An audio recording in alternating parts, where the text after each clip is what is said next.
योगाकारी ग्रह के बारे में तो आपने अक्सर सुना होगा, पर जो नए विद्यार्थी हैं ज्योतिष के या जो ज्योतिष में काफ़ी इंटरेस्ट लेते हैं वो कभी कभी सोचने पर मजबूर हो जाते हैं कि ये योगाकारी ग्रह होता क्या है, योगाकारी ग्रह करता क्या है, योगाकारी बनता कैसे है।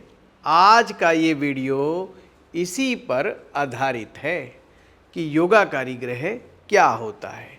आइए आपको बहुत सिस्टमेटिक वे से हम आपको बताते हैं।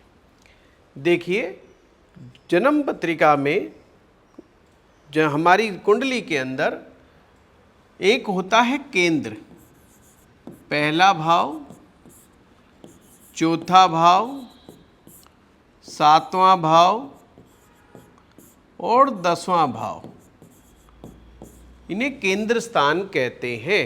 यानी कि पहला, चौथा, सातवां और 10वां भाव ये हमारे केंद्र भाव माने जाते हैं। जो भी केंद्र स्थान है, केंद्र स्थान का तात्पर्य है शक्ति केंद्र। यहाँ से व्यक्ति को शक्तियाँ प्राप्त होती हैं या आप इसे कह सकते हो ऊर्जा प्राप्त होती है। और किसी भी कार्य को करने के लिए हमें ऊर्जा की आवश्यकता होती है। ये आप बात समझ गए होंगे। एक होता है त्रिकोण, त्रिकोण पंचम भाव, नवम भाव और पहला भाव, ये त्रिकोण भाव है, फर्स्ट हाउस। इस प्रकार से पहला भाव एक ऐसा भाव है जो केंद्र भी है और जो त्रिकोण भी है। पांचवा भाव और नौवां भाव ये भी त्रिकोण है। त्रिकोण हमें शुभता देते हैं। अब आप समझ में आया, केंद्र से शक्ति प्राप्त होती है, त्रिकोण से शुभता प्राप्त होती है। शुभता का मतलब है आनंदमय, मंगलमय, स्मूथनेस इन योर लाइफ। भागा दौड़ी ये सब नहीं, हर चीज़ का आनंद ये त्रिकोण से प्राप्त होता है। जो भी ग्रह, अब आप राजयोग बनाने वाला ग्रह में योगाकारी ग्रह का बहुत बड़ा रोल होता है। योगाकारी ग्रह वही होगा जो केंद्र का स्वामी हो।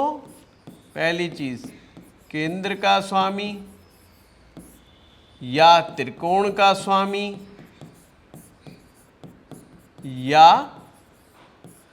लग्नेश का मित्र, लग्नेश का मित्र, या तो केंद्र का मालिक हो, त्रिकोण का मालिक हो, या लग्नेश का मित्र हो तो ग्रह योगाकारी माना जाता है। आइए अब हम वन बाय वन एक एग्जाम्पल लेते हैं कि किन लग्नों में सूर्य योग कारक होता है। अब हम सूर्य का एग्जाम्पल लेते हैं कि सूर्य कैसे कैसे योगा कारक बनता है और किन किन लग्नों में बनता है। सबसे पहला लगन मेष लगन। मेष लगन एक ऐसा लगन है जिसमें सूरज पंचम भाव का स्वामी है, फिफ्थ हाउस का स्वामी, fifth house lord. Fifth house का स्वामी सूर्य होता है। जितने भी सिंह लगन के जातक हैं उनके पंचम भाव का स्वामी सूरज होता है।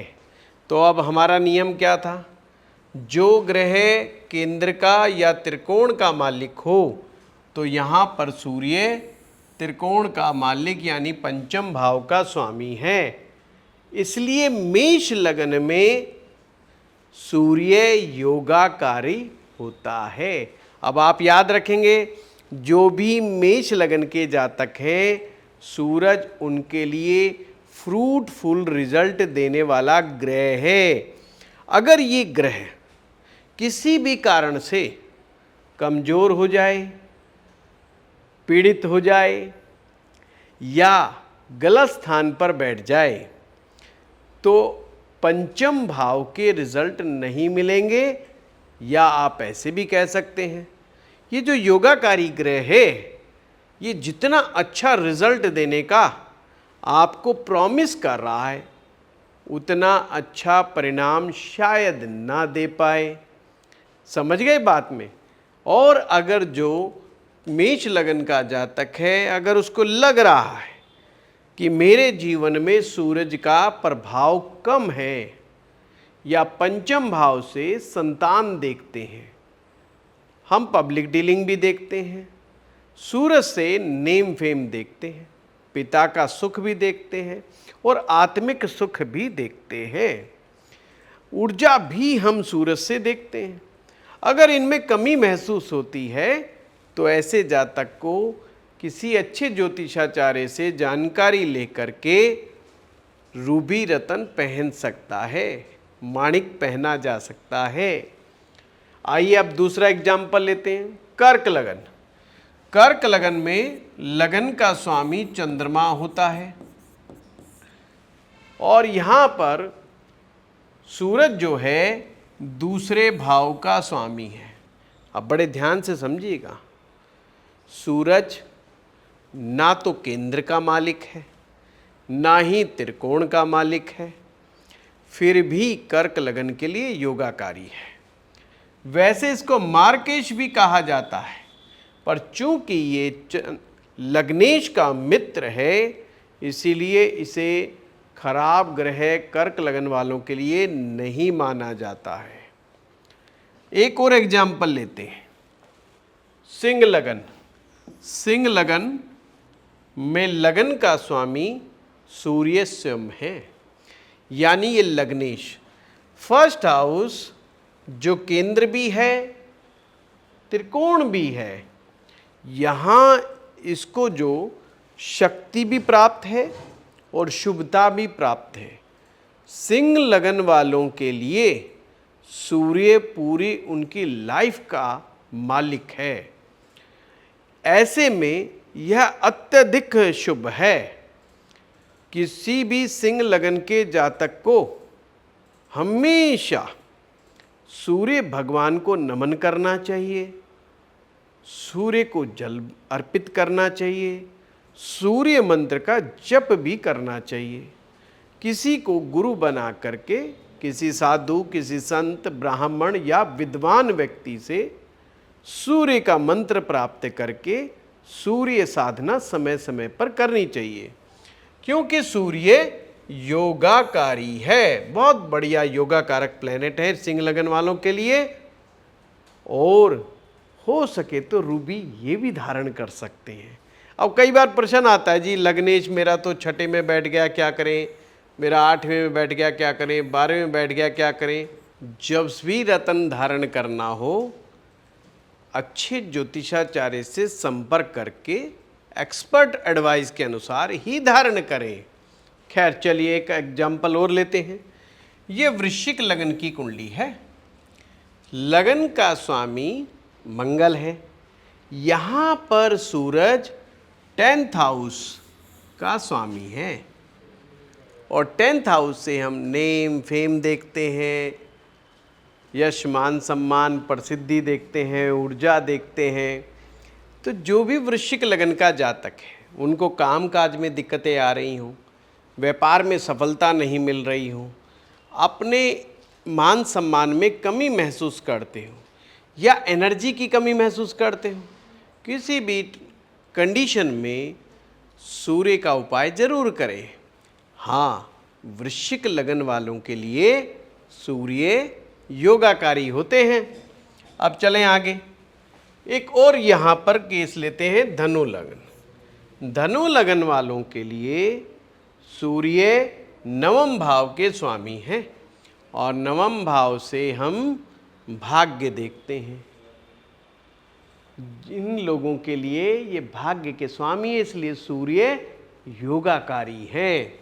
क्योंकि ये लगन धनु लगन को याद रखें, रूबी पहन सकते हैं, सूर्य साधना कर सकते हैं। भाग्य का और अत्यधिक लाभ लेने के लिए सूर्य से संबंधित उपाय कर सकते हैं। लास्ट में मीन लगन, ये ध्यान रखना मीन लगन के बारे में, सूरज यहाँ छठे भाव का स्वामी है। अब ना ये केंद्र है ना ही ये त्रिकोण है, पर चूंकि लग्नेश का मित्र है, लग्नेश यहाँ पे गुरु है और सूर्य उसका मित्र है, ऐसे में सूर्य यहाँ पर योगाकारी है। तो याद क्या रखेंगे? मेष लगन, कर्क लगन, सिंह लगन, वृश्चिक लगन, धनु लगन और मीन लगन, ये 6 लगन ऐसे हैं जिनमें सूरज योगाकारी माने जाते हैं। यानी कि इन लोगों के जीवन में जब सूर्य की महादशा या सूर्य की अंतर्दशा चले तो इन्हें जीवन में लाभ होने की संभावना बहुत ज़्यादा बढ़ जाती है। और मैंने बताया था जो भी योगाकारी ग्रह होता है वह व्यक्ति की जीवन में वैल्यू एडिशन करता है, पर शर्त एक ही है। ज्योतिष में शर्तें ज़्यादा ही होती हैं। एक शर्त क्या है कि जो भी योगाकारी ग्रह हो वह कमज़ोर नहीं होना चाहिए, खराब हाउसेस में प्लेस नहीं होना चाहिए, या पाप ग्रह के साथ स्वयं ना बैठा हो। जैसे सूर्य पाप ग्रहों के साथ ना बैठा हो, तो ये शर्त है, तभी ग्रह अच्छा परिणाम देगा। हाँ, अगर आप भाग्यशाली हैं, अगर ये सूरज इन लग्नों में उच्च के हो जाएं, स्वग्रही यानी अपनी ही राशि के हो जाएं, या मूल त्रिकोण राशि में हों, अच्छे भाव में बैठे हों, यानी कि केंद्र या त्रिकोण में विराजमान हों, तो बहुत अच्छी बात है। ये सूर्य ग्रह आपके जीवन में 4 चांद लगा देगा। सूत्र समझ में आया? बड़ा ही प्यारा है, छोटा सा सूत्र है, पर ज्योतिष में बहुत महत्वपूर्ण है। आज का ये वीडियो आपको कैसा लगा हमें ज़रूर बताएं। आप बताते नहीं है, ये बड़ी समस्या है। और हाँ, देखते हैं परंतु शेयर नहीं करते, या अभी तक चैनल सब्सक्राइब नहीं किया है तो ज़रूर कीजिएगा। धन्यवाद।